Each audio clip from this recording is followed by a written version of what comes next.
A favor el Congressman-elect del Distrito 2, Manix Dalipe, para la creación del tercer distrito na ciudad.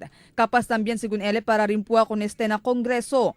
Según con Dalipe, sisigin na population's requirement sobre basta el población del ciudad para dividir entre el tres distrito. Base na mas reciente record del Philippine Statistics Office, y alcanza na más de 800,000 el población del ciudad.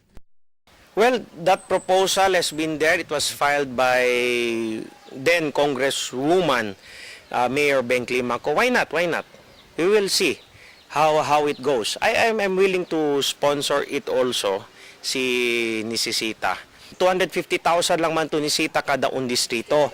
So more than niya kita 750,000.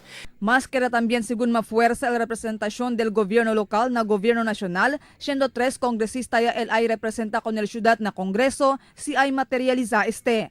En esta manera, más pronto según uyi el gobierno nacional el sentido del magazambuangueños.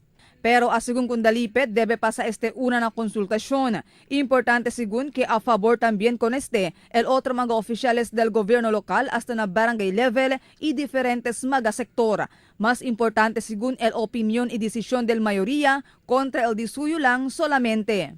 El question niya lang man allí is, el 2 kongresista ba amenable con ese? El mayor ba amenable con ese? El vice mayor, todo councilors, and todo barangay. Kaya no pwede kita, yung as much as possible, el di mi opposition, si Chene man kita ko sa man propose, apekta el entero syudad, mas bueno konsulta kita con el mga gente.